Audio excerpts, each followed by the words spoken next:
大自然的灭蚊神器有多厉害？今天就带你看看凶残的食肉动物蜻蜓。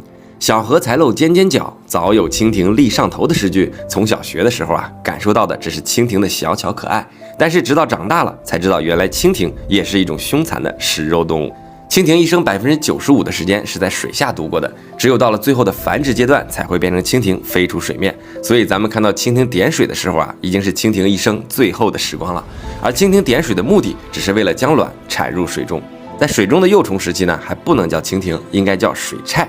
这个水菜是昆虫纲蜻蜓目下边昆虫幼虫的一种统称。而这个蜻蜓目下呢，一共有23个科，超过6000种不同的种类。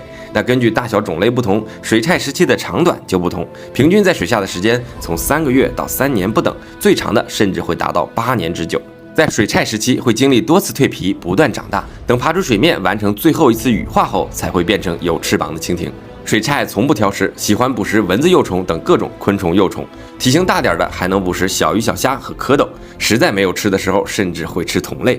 这么说吧，这家伙要是饿极了，所有比它小的水生生物都会吃。在昆虫界，这简直就是一只恐怖的水中老虎。而有意思的是呢，虽然水菜吃蝌蚪，但是等蝌蚪变成青蛙，水菜变成蜻蜓，捕食者的身份就互换了。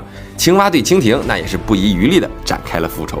那比起青蛙来说，蚊子就惨多了。在水中的幼虫时期就被水菜吃，等长大了变成会飞的蚊子了，还会继续被蜻蜓吃。一只蜻蜓每天可以吃掉几十到几百只蚊子，是名副其实的灭蚊能手。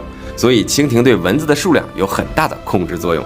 而羽化成蜻蜓绝不仅仅是长出了翅膀那么简单，还同时拥有了数量最多的眼睛。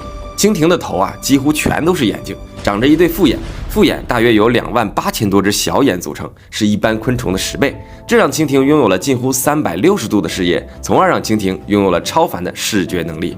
而蜻蜓的飞行能力呢，在动物界中也没有多少物种可以与蜻蜓相比。蜻蜓的飞行速度可以达到每秒10米，它们能够向任何方向飞行，既可突然回转，又可直入云霄，还能后退飞行，以及能够在空中悬停静止超过1分钟。这种惊人的能力是它们在狩猎中的一个重要因素，让它们可以从任何方向发起攻击，速度和耐力也是非常优秀的。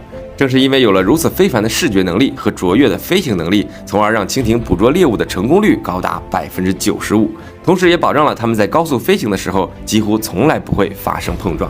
由于蜻蜓的飞行是如此特殊，它激发了人们的灵感，工程师做梦都想制造出像蜻蜓一样的飞行器。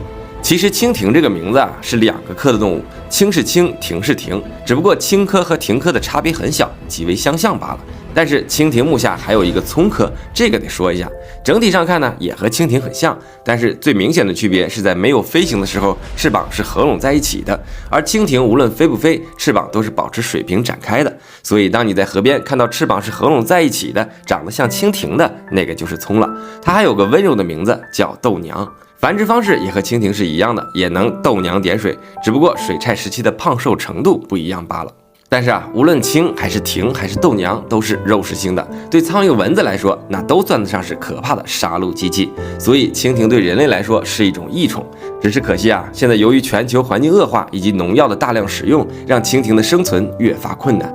无论是城市还是乡村，适合蜻蜓生存的水域越来越少，而吃了含有农药的昆虫后，蜻蜓也会中毒死亡。人类活动对环境的污染和破坏，已经导致蜻蜓种族正在逐渐消亡。如今到野外和公园已经很少能看到河边的蜻蜓了，但偶尔看见一只呢，还是能回忆起小时候下河游泳、上岸捉蜻蜓的欢乐。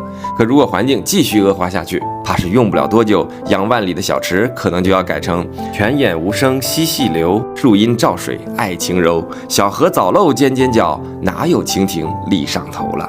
好了，今天就讲到这儿，空余时间再来看鱼空吧。